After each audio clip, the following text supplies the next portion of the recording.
Please subscribe to the channel. Hit the notification bell so that whenever we release a video at the Jamaica Young Police channel, you'll be the first to receive the same. Remember to share the video with your friend, your mama, papa, girlfriend, boyfriend, and your side chick and side man. Yes, and post a comment below, even just to post and say, I am here to show your appreciation of the work that we are doing here at the Jamaica Young Police channel. And thanks for being a part of the movement. So, moving on.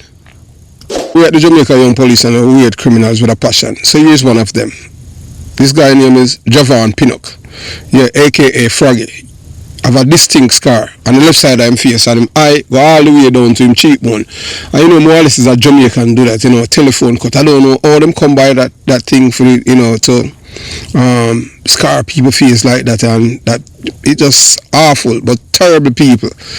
So this man that you're looking at, his name is Javon Pinnock, aka Froggy. Yeah, Froggy them call him on the street, and he's wanted in New York, in Queens, New York, for the murder of Javon Jamison, a Jamaican youth them called Blingers. Yes, and Blingers was killed almost 2 years ago by this man and another man named Christopher King. Christopher King is in custody in New York, awaiting trial for the murder of Jamison. So we are appealing, we are begging, beseeching you Jamaican people in Jamaica and the diaspora, wherever you see this man, to inform the police, whether it's 119 or 911, and let them know that this man is wanted in New York for the murder of Javon Jamison, so that this man can be placed in custody or go straight to the departure home where he belongs. And that's justice. And we say that because we hate criminals with a passion, because there was no reason for this man to kill Blingers, because Blingers was not a threat to him at the time. It was murder, clear murder.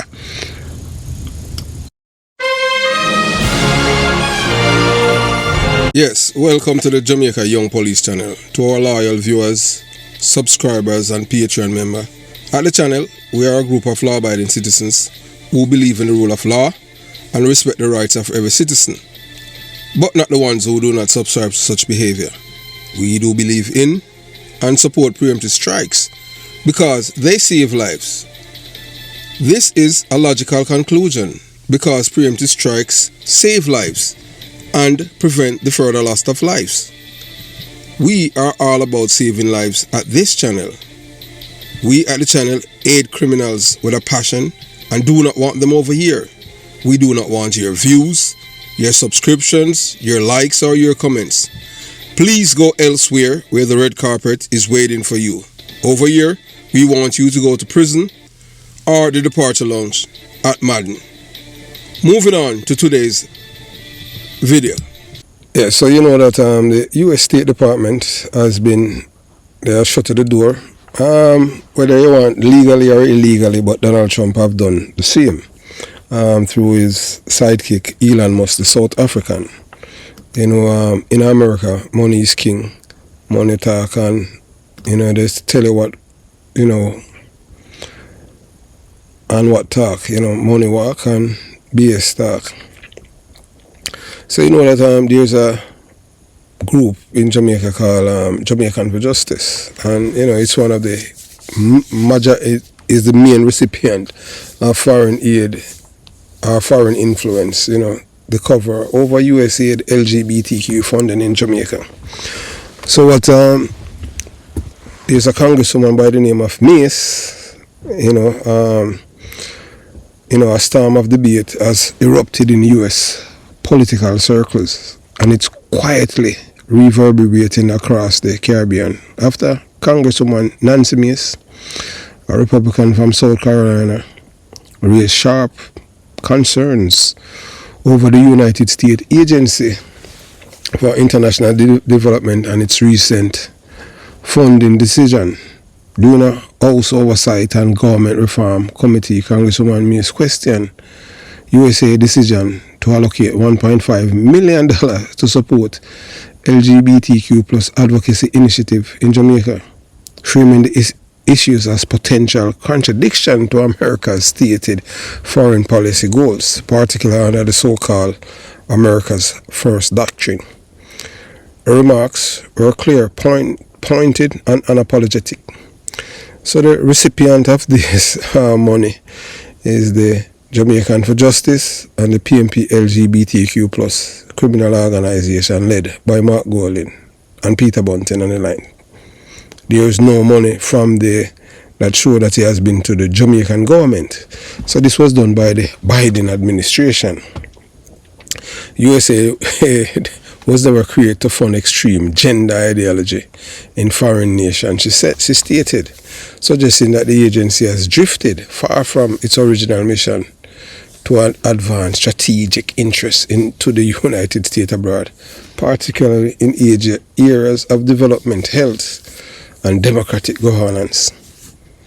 According to me, the agency's current direction reflects an ideologically driven agenda where millions in taxpayers' dollars are being used not to build infrastructure, fight poverty, or boost local economics, but rather to reshape the social and cultural values of sovereign nations.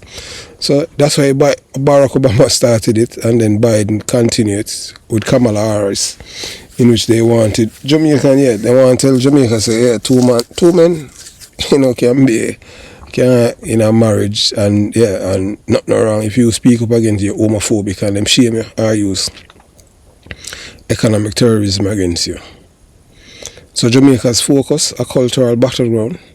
Jamaica, a country with deeply rooted Christian traditions and conservative social values, has increasingly found itself at the center of foreign-funded efforts to promote LGBTQ plus visibility and rights. These efforts, while often cloaked in a language of equality and inclusion, are increasingly viewed by many Jamaicans as an intrusion into their cultural sovereignty. That's one main reason why the Democrats lose the election and Donald Trump becomes president of America, because of this ideology of up is down and down is up. Critics on the island and even in the diaspora have long argued that foreign aid, especially from agencies like USAID, has become a Trojan horse for Western ideological exploitation. They note the millions in funding are directed not towards economic development or national security, but towards NGOs, which is non-government organizations and advocacy groups with explicit LGBTQ plus madness, in which they call it mandates. Groups that are often than not are out of step with the values of Jamaican majority. Macy's comment resonated with this very concern, questioning why American taxpayers should be funding such projects in countries that neither requested them nor welcome the social shift they are attempting to impose. But this is where Barack Obama started, and Joe Biden. That's why Barack Obama came to Jamaica when Portia Simpson Miller was Prime Minister, and he went up to UA and him said, why go on Jamaica? Them time when him come now for read the riot act, and I tell we say, oh, them are God. That's, because them have power, and I use economic terrorism against Jamaica. Barack Obama and Joe Biden. And what most people don't understand, that this administration is more of open arms to the Jamaican government and the people, Trump, than Barack Obama and Joe Biden, because they were hostile. They even put all embargo against the Jamaica Labour Party government, because they refused some breaking Jamaica's law to accept women as married couples. They say no, that's not Jamaican law. Jamaican law is one man, a man and a woman. That's how you have a married couple, not two people of the same sex. You can't do that in your country, but this is our constitution. When I break it for you, you are not God. So the USAID's original mandate versus present reality, founded in 1961 under President John F. Kennedy. USAID's core mission was to administer civilian foreign aid and development assistance to support U.S. strategic interests abroad. Historically, that meant infrastructure development, healthcare system, disaster relief, and democratic institution building. What in height for you tell people say, boy, two man can be, married? That not nothing to do with that, not nothing to do with the USAID mission. So that I tell you with the Democrat them how them stay. However, under more recent administrations, particularly during the Obama era, the agency expanded its focus to include a broader range of social justice initiatives, many of which are now controversial in socially conservative regions.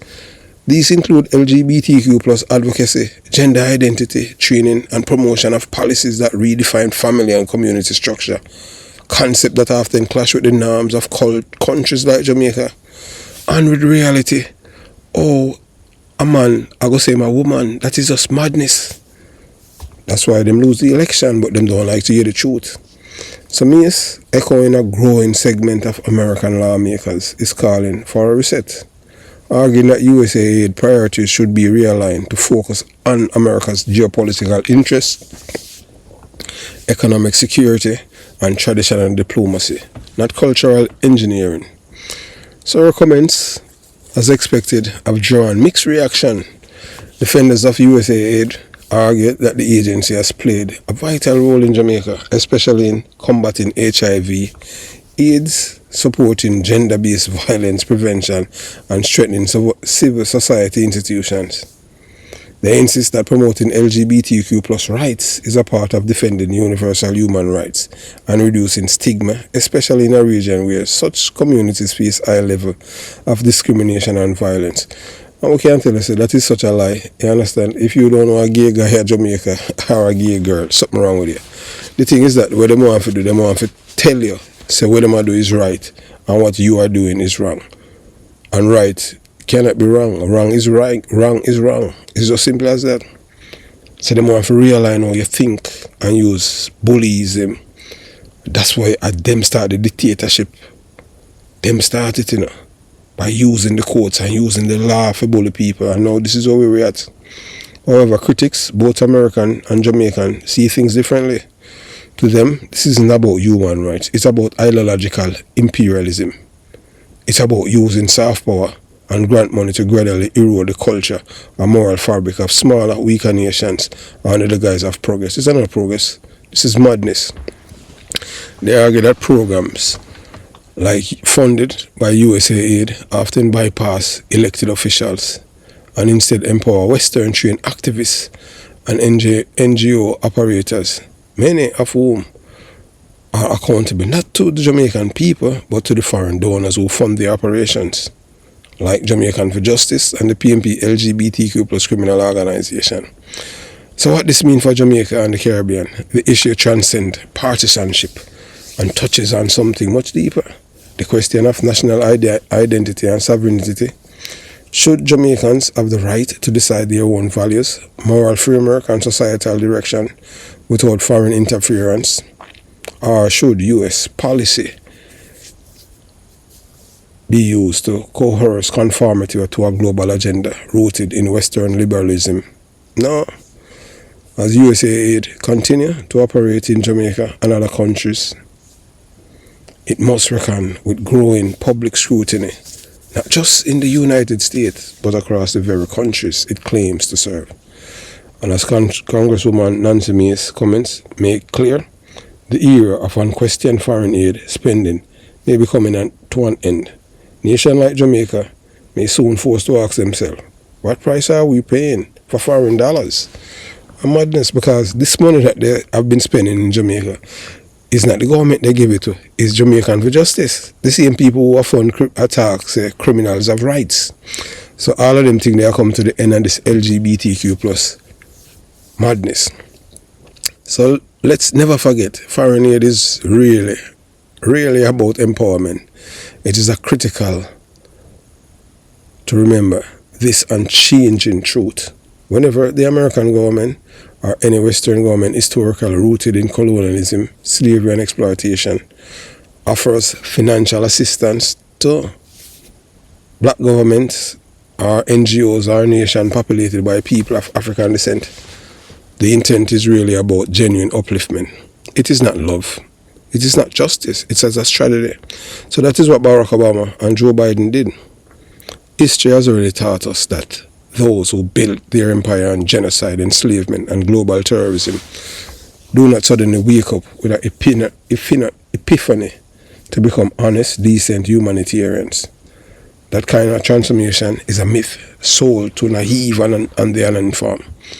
Only a fool believes that powerful Western nations, especially those led by white elites, are handing out millions of dollars purely out of compassion for black people.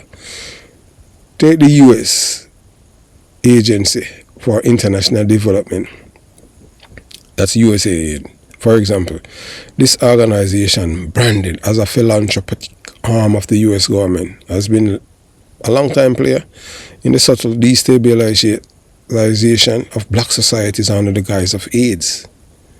Not AIDS, how you mean?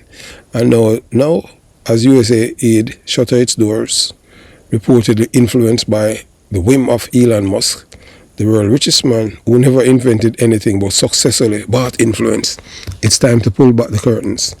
Elon Musk, using his wealth and social influence, managed to purchase Twitter and position himself as a kingmaker, manipulating American public discourse and even tipping the scale of US elections. He did this by appealing to the most uneducated and easily manipulated segment of white America, those who lack critical thinking and fall for emotionally charged propaganda. These individuals are unable to see past their noses, yet they are the bedrock of populist movements that continue to support policies that destroy non-white nations in the name of democracy. But with USAID now out of the picture, the time has come to expose the local players. Yes, Jamaicans who have benefited handsomely from these foreign handouts. These individuals and organizations willingly became conduits of American interests, using US dollars to promote agendas that erode Jamaican culture, destroy community cohesion, and undermine our national sovereignty. And prepare to be shocked. Some of these names are familiar. Some wear the mask of community advocates, NGO leaders, or cultural ambassadors, but in reality, they have helped dismantle the Jamaican identity from within. Let's also be clear. Barack Obama, Joe Biden, and the shadowy billionaire George Soros have played roles in this destruction. These men, despite their public images, have supported policies and initiatives that continue to weaken black self-determination. Soros, in particular, with his vast network of non-profits and liberal think tanks, has flooded black nations with programs designed not to empower, but to reshape societies in the image of Western liberalism, stripping away tradition, morals, and resistance to foreign control. This is not conspiracy. This is geopolitics. This is about control, economic, cultural, and ideological. The head you see is a bait. The hook is dependency, social decay, and cultural disintegration. So now that the USAID is gone, the mask must come off. The truth must be revealed, and those who sold out Jamaica for a US dollar will be named. This is not just a story of betrayal. It is called to consciousness. So we at the Jamaica Young Police, we are start calling names them and the people them who responsible. As we tell you, when we are doing a video, always watch and look at your LCD. So do you remember when Barack Obama was president of the United States and Portia Simpson Miller was prime minister? Let us take a moment to rewind the clock and examine a pivotal period in our history that has had far-reaching consequences for Jamaica and black people around the world. Do you remember when Barack Obama, the first black president of the United States, was in office? At the same time, Jamaica was under the leadership of Portia Simpson Miller, the country's first female prime minister, a moment that many celebrate as a sign of progress and hope. But beneath the surface of these symbolic victories were a coordinated shift in cultural, election, and educational and social policy, one that many failed to see for what truly was a calculated campaign to reshape the moral ideological foundation of Jamaican society through foreign pressure and local compliance. Remember, be careful of people with gifts.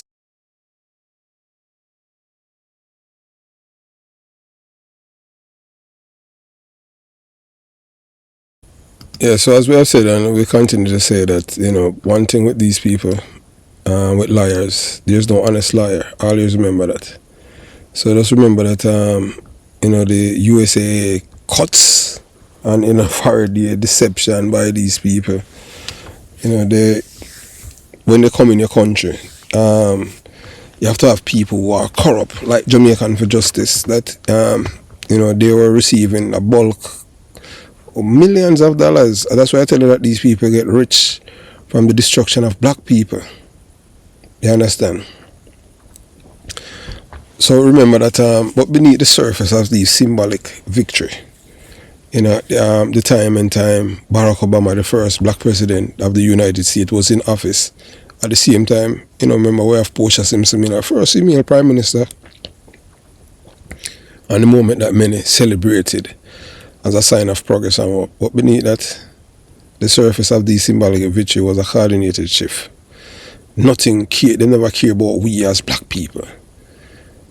Rich people, white, rich, unconscionable and wicked white people want we as black people to accept them lifestyle. We don't care about what they want to do, but they want to tell we what we must do. As if they are gods on earth because of money. Who create money? Man create money, it was not God. So they behave like they are gods on earth. So behind these symbolic victories was a coordinated shift in cultural, educational and social policies. One that many people fail to see. What it truly was, a calculated campaign to reshape the moral and ideological foundation of Jamaican society through foreign pressure and local compliance.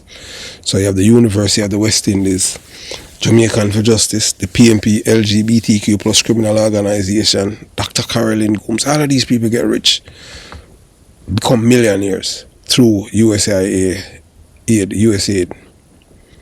So during this period, powerful forces within and outside the government join hands to silence voices that dare to challenge the emerging narrative, particularly those who defended traditional science-based views on human sexuality and health. One of those voices was Dr. Brendan Bean, a respected medical professional and long-time educator at the University of the West Indies. Dr. Bean, through years of research and dedication, had been educating the public, especially young black minds, about the serious health risk associated with certain sexual behavior, including male-to-male intercourse. He was not preaching hate or discrimination. He was delivering medical facts backed by epidemiological data that the rectum is not a sexual organ, but a part of the body designed strictly for the excretion of waste product that the body refuses. He highlighted the increased risk of HIV/AIDS and the other infections linked to such behavior, especially in the Caribbean context where public health system are already strained. But that kind of truth made powerful people uncomfortable. Enter Dr. Caroline Gooms. Yes, she's a cousin of former education and minister Ronald Thwaites, a known activist and former executive director of the Jamaican for Justice, and her cousin, then Minister of Education, Ronald Thwaites. Both were in position of influence during the Portia Simpson Miller administration. Under their combined influence and aligned with the broader ideological shift being pushed by Obama administration, they managed to wield power of the state and academia to silence Dr. Bean. Despite this strategy, his decade of service and international respect, Dr. Bean was fired from the University of the West Indies simply for speaking medically and scientifically on a matter that clashed with political correctness of the day. The man just speak the truth. That will show you that these people they not believe in the truth. Lies are true to them. And them tell us that them are God cause of money. The University of the West Indies, once a beacon of free thoughts and scholarly integrity, caved to pressure from well-funding foreign NGOs, LGBTQ plus advocacy groups, and a government increasingly in line with liberal Western values. There comes in George Soros. This wasn't just about one man losing his job. This was about a message being sent to all black educators, thinkers and leaders. If you dare to challenge a new orthodoxy, you will be removed, discredited and erased. So that's how them destroy people life. Wicked people them. So let's be clear. This was not just about a Jamaica issue. This was a broader Western-sponsored cultural transformation campaign targeting African and Caribbean societies during Obama's presidencies. U.S. foreign aid and diplomatic relations were often tied to the acceptance and promotion of certain progressive social values, including the redefinition of gender, family, and sexual ethics. It wasn't about tolerance, it was about compliance. So that may I tell you, say, wicked people, them not change. So one of the guys of human rights, that's why the Democrat them lose the election. But I tell you, one of the guys of human rights, what occurred was a form of neo-colonialism, where foreign powers dictate what could and could not be taught in our school, discussed in our universities, or even preached in our churches. So them start telling us that even the Bible is homophobic and they want to burn it, they want to ban it. Dr. Bean became a casualty of that war, not because he was wrong, but because he was right and courageous to say it as it is. He was courageous enough to say it. We must ask ourselves, what happened to a society when truth is replaced with ideology? When medical facts are silenced in favor of political agendas? When national leaders are more concerned about appeasing Washington and Brussels than protecting their own people's cultural identity and health? It is time to remember what happened to Dr. Bean, not just as a historical event, but as a warning. Jamaica must never again allow its sons and daughters to be punished for telling the truth, especially when the truth is a vital public health, moral clarity, and the preservation of cultural sovereignty. That's what we tell us them people in Jamaican for Justice and the PMP LGBTQ plus criminal organization. These people are the epitome of evil. They are all about the destruction of black people. So the rise and controversy of Dr. Caroline Gooms, from human rights advocates to cultural flashpoint. Dr. Caroline Gooms became a millionaire in Jamaica through USAID in the Obama, Joe Biden era by promoting human rights, protecting criminals, because once you do that, destroying your country, you know the best and the brightest is going to migrate to North America. So these people do not love Jamaica. So that is why they are there and the security forces protecting the criminals. Who benefit from it? America, North America and Europe. Because they want the best and the brightest to build their country while destroy Jamaica. Not because of corruption, but because these people are planted there to do the dirty work of these people. Remember, anything that white people give it, there's always a cash. So Gooms, a prominent figure in Jamaica's human rights landscape, once stood as a respected voice for justice and social reform.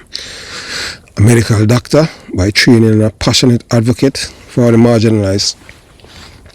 She serves as executive director of Jamaican for Justice, an organization originally founded to address police abuses, corruption and human rights violations within the justice system. However, Dr. Gooms' tenure at Jamaican for Justice will eventually be overshadowed by one of the most controversial chapters in the organization's history. A chapter that raised critical questions about boundaries, accountability, and the role of civil society in shaping public policies, and particularly in relation to children and sexual education. The controversial sexual education scandal, the turning point, came when Jamaican for Justice introduced sex education program in private operated children homes, institutions that house some of Jamaica's most vulnerable children, many of whom had been abandoned, abused, or often they were orphaned. They had no parents. While the program was supposedly designed to educate children on health and safety, it contained explicit sexual content that many deem highly inappropriate for the target audience. So how you think Jamaican people find out? That's Rasta. Yeah, Rasta wanna support them on them nastiness, and people who were working at homes leak it to the press, and press time I do it was YouTube. The public outrage was swift and intense. Parents, child advocates, religious groups, and members of the wider society expressed deep concern that the curriculum, rather than protecting or enlightening the children, exposed them to sexually graphic material that was developmentally unsuitable and morally troubling. Critics accused JFJ of overstepping its boundaries and operating without proper oversight or sensitivity to Jamaican cultural norms. What mode they were operating in? They were operating in neo-colonialist mode, imposing their will on the black people because they are gods and we are serfs. What made the situation more alarming was that this program was implemented in the wards of states, children already under governmental protection, raising serious ethical and legal questions about consent, governance, and institutional accountability. Despite initial resistance, the pressure mounted, and eventually, Dr. Caroline Gomes was forced to resign from her position at Jamaican for Justice in the wake of the scandal. Her resignation, while framed as a step in the interest of the organization, marked significant fall from grace for a woman who had been seen as champion for justice and integrity. I'm telling them people, they are the ones who are help destroying Jamaica. From Jamaican for Justice to the Caribbean Vulnerable Communities Coalition. After her resignation, Dr. Gomes transitioned to a new role as Executive Director of the Caribbean Vulnerable Communities Coalition, a regional organization focused primarily on the health and rights of marginalized populations, particularly those affected by HIV/AIDS. This role continued her involvement in rights-based advocacy, but it also kept her squarely within the realms of contentious policy spaces, especially as CVC received foreign funding and support from international partners, including agencies from the United States and Europe. Critics argue that under the leadership of both Jamaican for Justice and later CVC, have failed to import foreign cultural values, particularly around sexuality, gender identity, and family life, into Jamaican society, often clashing with traditional Christian and Afro-Caribbean beliefs. This has positioned Dr. Gomes as both a symbol of progressive activism to some and a highlighting rod to cultural erosion to others.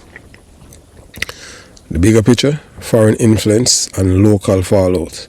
Dr. Gomes' trajectory must be understood within the broader context of foreign fund NGOs operating within post-colonial states like Jamaica. While many of these organizations claim to advocate for human rights and public health, critics note that their agenda often reflect the priorities of their foreign donors rather than the will of the Jamaican people.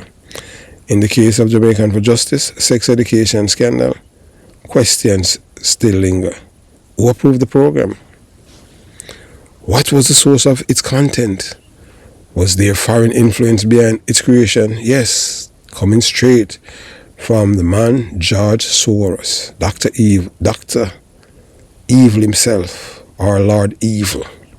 Why were Jamaica's most vulnerable children used as a test subject for such a program? Because there's no one to stand up for them. Remember that the PMP LGBTQ plus criminal organization is not about empowering people, it's all about to destroy them mentally, physically, and spiritually. And perhaps most importantly, as Jamaican sovereignty especially over its values, institutions, and children being silently traded for donor dollars. Dr. Gomes' career, filled with both commendable achievements and sharp controversies, represent a complex chapter in the Highlands' ongoing struggle between preserving cultural identity and adapting to global trends. Whether she's seen as a misunderstood reformer or a misguided radical depends largely on one's view of the role of that foreign influence and modern ideologies should play in shaping Jamaica's future. But one thing is certain, the scandal that rocked Jamaican for justice under her leadership remain a cautionary tale about unchecked influence, vulnerable children, and the cost of importing values that are not rooted in realities of the people they aim to serve. So as we say to you, and we say again, these people, like the Mark Goldings and the PMP LGBTQ plus criminal organization, these are people that get money from USAID, George Soros, and all of these people. And what they have done is to destroy the Jamaican people. Make it normalize Rear Admiral behavior in Jamaica. And we say, Mark Golding did it, when that's before the presidential election in 2024 in America. Remember that the PMP LGBTQ plus criminal organization, the silencing of science, the Dr. Brendan Bean controversy and the clash between truth, ideology and power. In 2024, the Caribbean region witnessed a seismic controversy that ripped through the academic, medical and human rights communities. What them use is once you not comply, economic terrorism. Them are used upon black people in a black people country. White people who claim to be white, like Dr. Caroline Gomes, the epitome of evil. Them the people they know for them days done, but when them dead, them are dead wicked. If them think them all the favor, them have another guest coming. Because Satan have a seat reserved for them in hell. One that still ignite passionate debate. At the center of this storm was Dr. Brendan Bean, a highly respected physician, medical researcher, and public health pioneer in the fight against HIV in the Caribbean. Dr. Bean, who had dedicated decades of his career to understanding, treating, and mitigating the spread of HIV across vulnerable populations, served as director of the Caribbean HIV/AIDS Regional Training Network, that's CHART. Under his leadership, CHART became a cornerstone in the region, coordinated public health response, providing training and technical assistance to doctors, nurses, and policymakers across the region. But in 2024, his career was derailed. Economic terrorism, not because of misconduct or incompetence, but because he dared to voice medically informed but political and fashionable truth. The testimony that sparked a firestone, the controversy between when Dr. Bain provided expert testimony in a constitutional case in Belize. The case challenged the country's law criminalizing homosexuality, and Dr. Bain, appearing in his personal capacity as an expert witness, offered any evidence that male-to-male sexual activities carry statistically higher risk of HIV transmission, especially where access to healthcare is inconsistent and public health infrastructure is weak. They don't want to hear that. Dr. Bain's statement was not an expression of hatred. It was a clinical assessment rooted in decades of epidemiological research. He made it clear that every person, regardless of sexual orientation, deserves equal access to treatment, dignity, and human rights. However, he also emphasized that public health policies must be guided by data, not political ideology or social sentiment. Unfortunately, facts were not enough to shield him. His testimony was immediately condemned by the LGBTQ plus advocacy groups and some foreign funding NGOs operated across the Caribbean.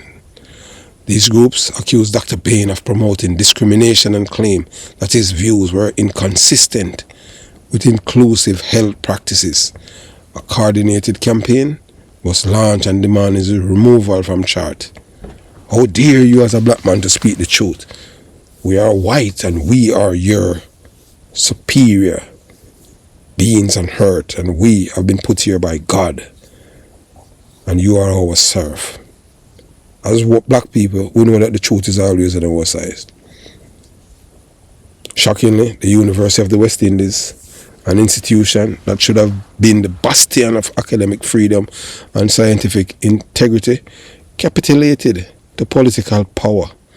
Dr. Bain was terminated as director of chart. Economic terrorism in Jamaica, just for speaking the truth. So when you have a nation and a system that's built on lies by the PNP LGBTQ plus criminal organization, this is what you have. No wonder why the AIDS, HIV epidemic is on the increase in Jamaica, especially among the poor. This move sends shockwave through the regional and international academic community. The broader implication, academic freedom versus political conformity. And this is where we get a Donald Trump. Dr. Bain's dismissal raised profound question about the state of academic freedom and freedom of expression in the Caribbean.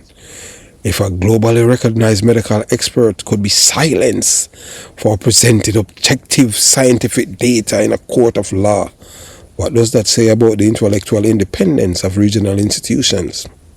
They have to cower to these white people, these unconscionable people, these evil people, the epitome of evil.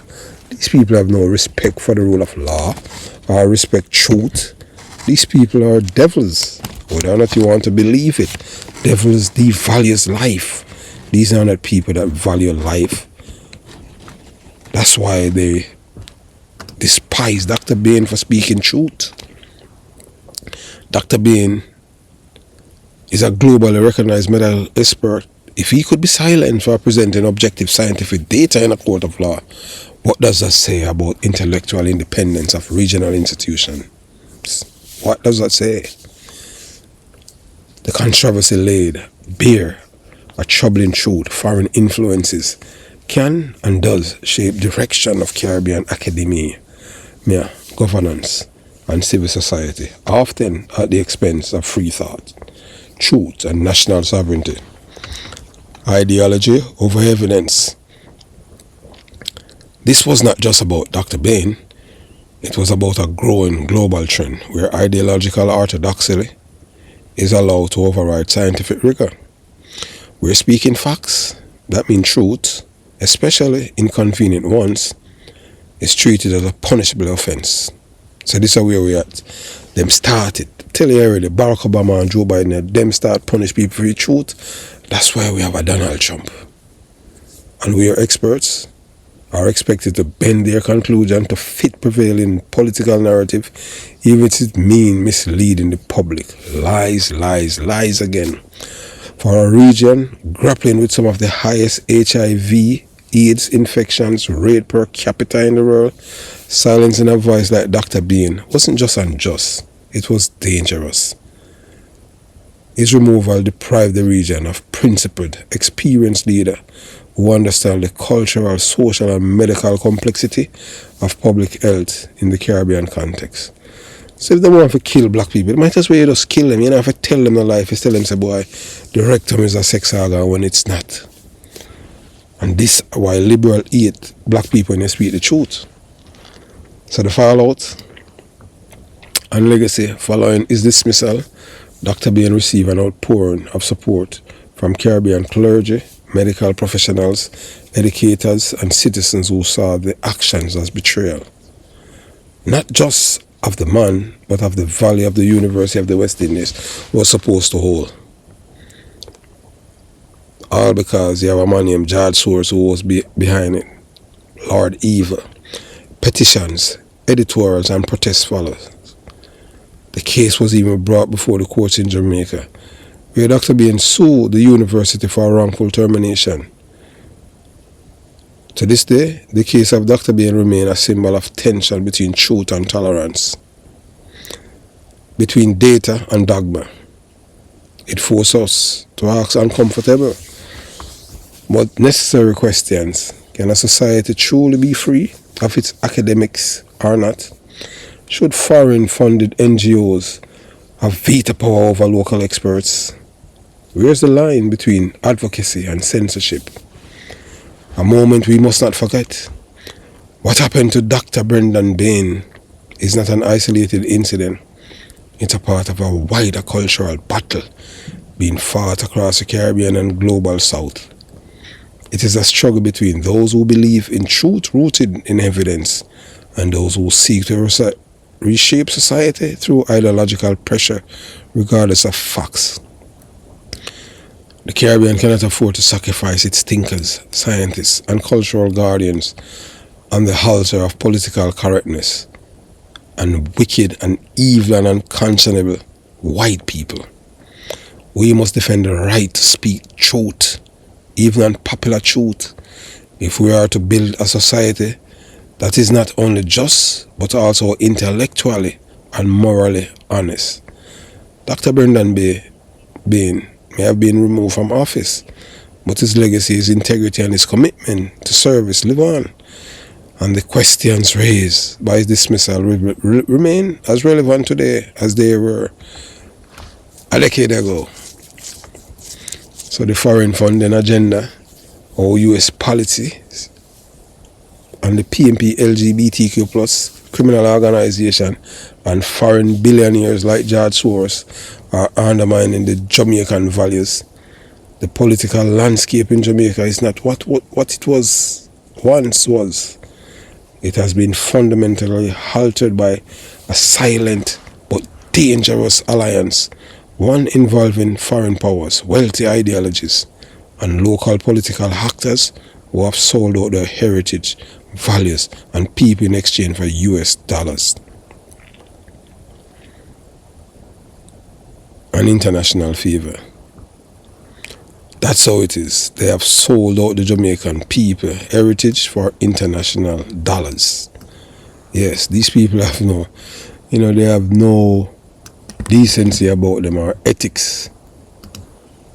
And you know that Jamaican people, they love people who are liars. At the center of this transformation stands the PMP LGBTQ plus criminal organization.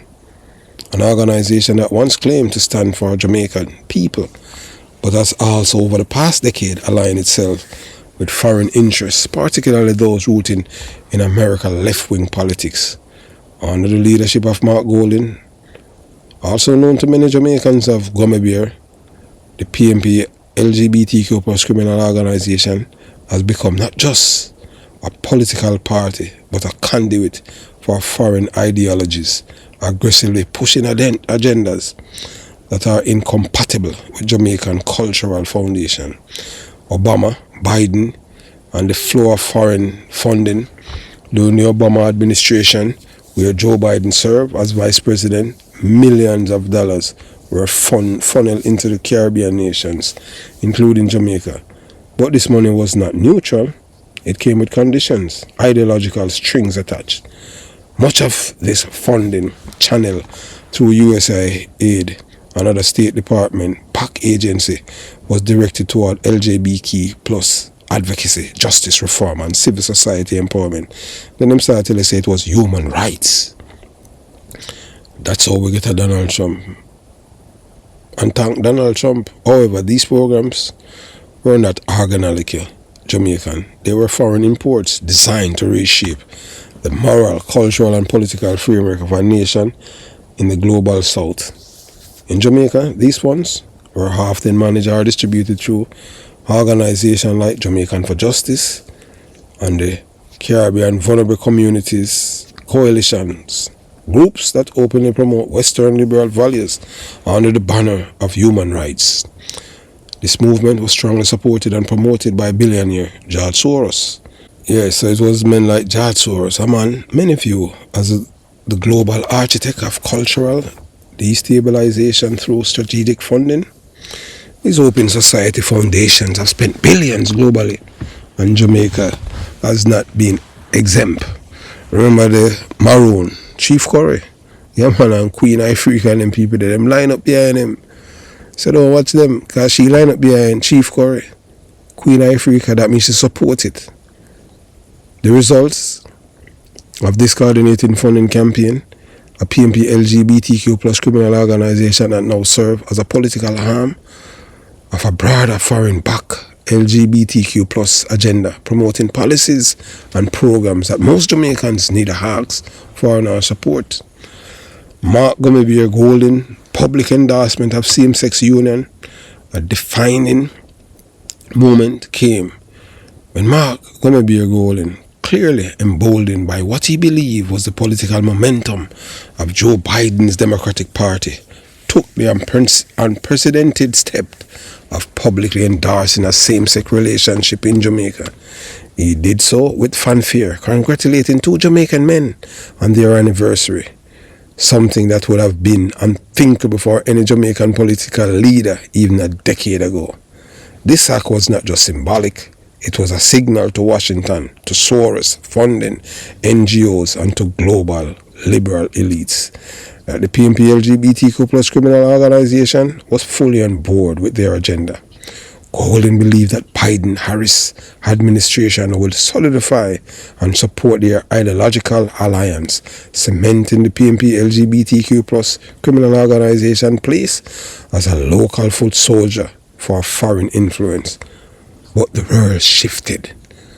The rise of Donald Trump and the disruption of the agenda.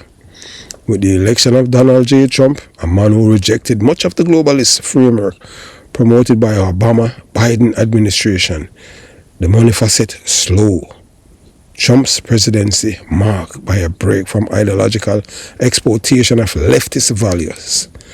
Under his first American doctrine, funding for foreign civil society movement, especially those pushing LGBTQ plus reforms in conservative cultures, was deprioritized or outright cut.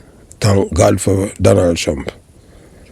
This left the PNP LGBTQ plus criminal organization and the foreign aligned NGOs they were relying on in a vulnerable position. The vast sums they had grown used to from the USAID programs, liberal philanthropic foundations, and global advocacy networks were no longer guaranteed, and so the mass began to slip. What we are now witnessing is a desperate attempt to cling to relevance and funding, even as the Jamaican people become more aware of the true source of the ideological shift being forced upon them. The PNP LGBTQ plus foreign NGO complex, a political Trojan horse, it's time to call it what it is, a political Trojan horse. The PNP LGBTQ plus criminal organization under Mark Golden has become a part of a wider coalition, a PNP LGBTQ plus foreign NGO complex that uses the language of justice, tolerance, and human rights to undermine traditional Jamaican values, destabilize our institutions, and reprogram our youths with foreign ideals. The money they receive is not aid. It is influence buying, plain and simple. And while some may celebrate on the presence of international funding as a means of progress, we must be clear. There is none such thing as free money. None whatsoever. Every US dollar spent or handed over to these organizations come with demand. Confirm, comply, and convert your culture into the image of West. So they have no respect for you. And this is what people who claim that they are members of the PNP LGBTQ plus criminal organization is all about. Telling our youths to open them body and take it like a girl. The way forward, truth, sovereignty, and cultural resistance.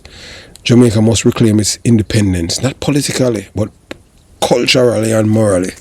We must question the motivations behind the foreign grants, the sudden moral shifts in our institutions, and the politicians who are willing to sell out their people to secure a seat at the global table.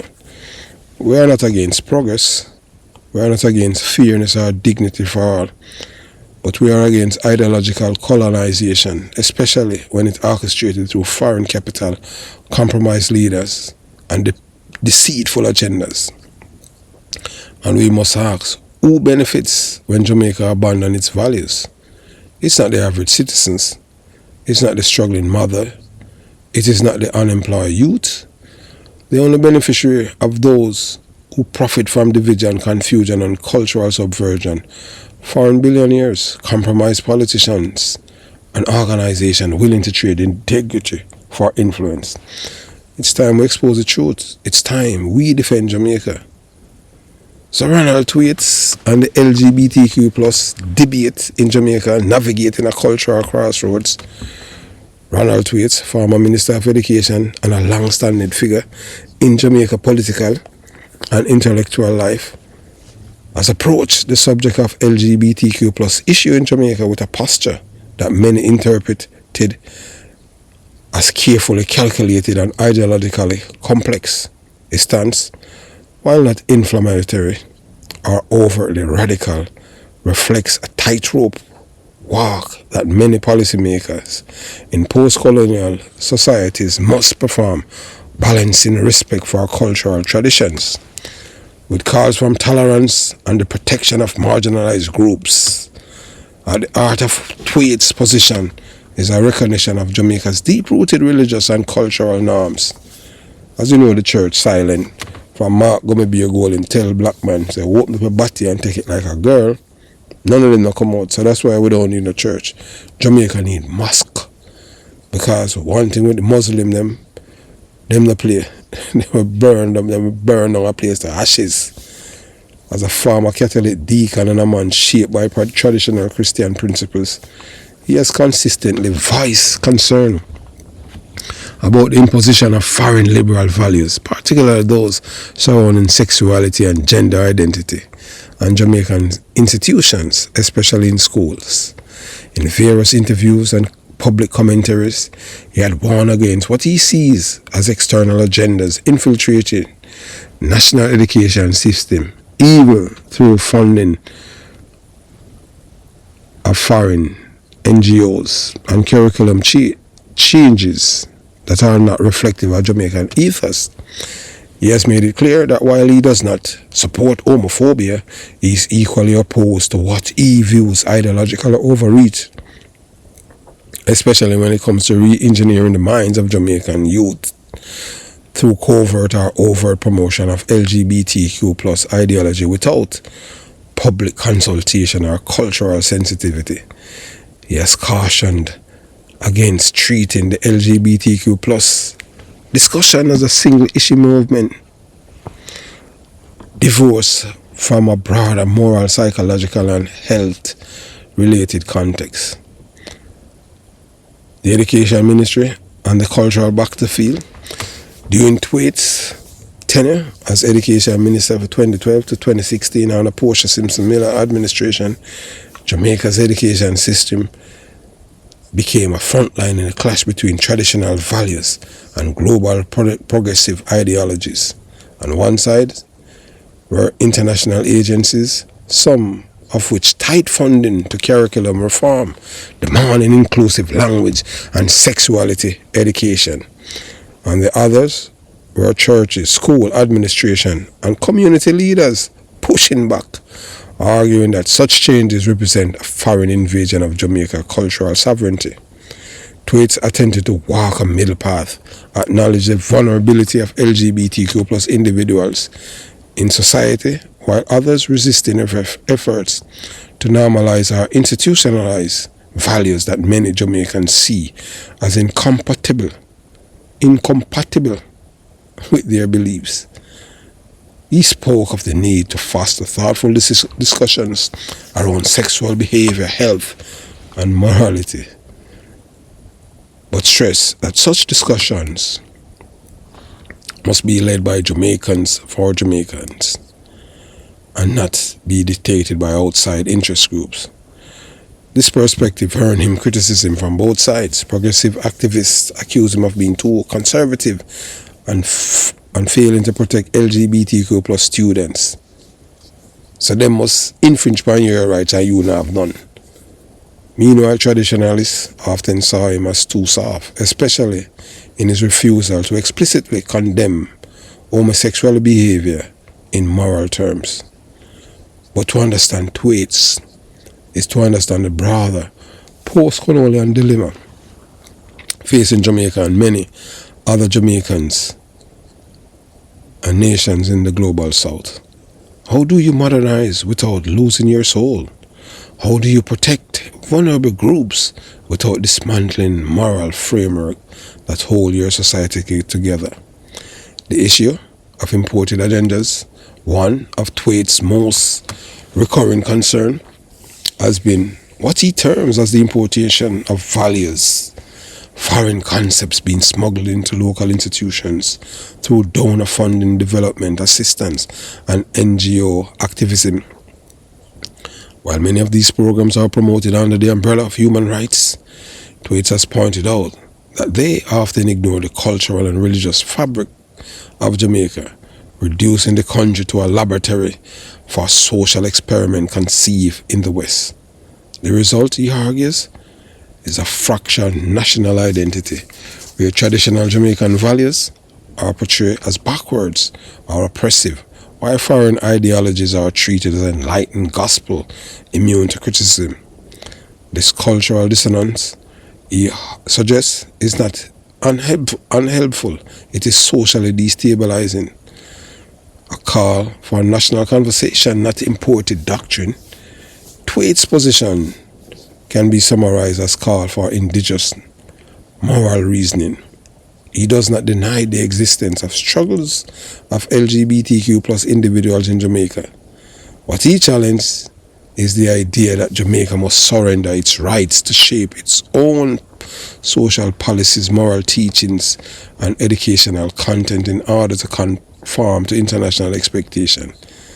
He has advocated for national conversations rooted in respect, truth, and sovereignty, where Jamaicans of all backgrounds can engage in dialogue about sexuality, rights, and responsibilities without being told what to think or who to emulate by foreign powers or billionaires-backed foundations like those operated by George Soros.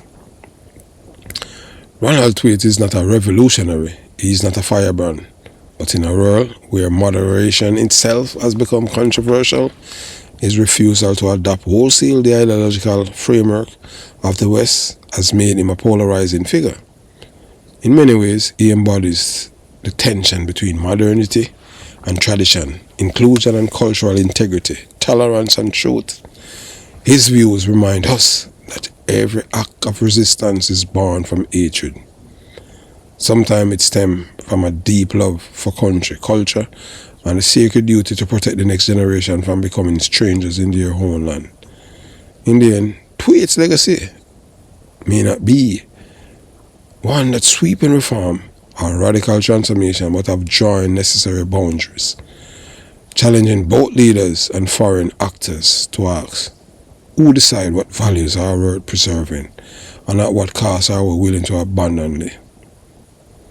So we know that in Jamaica, these people, yeah man, the money they receive and aid, it is influence buying. If you tell black people, yeah, black men, yeah man, open up your body and take it like a girl. What kind of people are these? These people are vile and wicked people. Jamaicans are not homophobes or homophobic. As I stated before and I say again, I was there when a Rear Admiral or Timon was shot 5 times in his chest in a Riverton city with yours truly. I was the one that put my 5 fingers in those holes to stop the bleeding. And he lived, although he was killed a few years later by one of his same-sex partner. No one is against people. This is all about what somebody think in your head. What is, people not telling people in Jamaica how to live. But you don't tell people that something that is wrong, it is right. And that's how you get a Donald Trump. When you tell one lie, another person is going to tell 10 lies. Speak the truth and speak it ever. If we want a society where the truth reigns, it has to start by people who have money. But rich people, they have no decency, ethics, morality. truthfulness about them. Have yourself a beautiful day. Jamaica Young Police Channel out.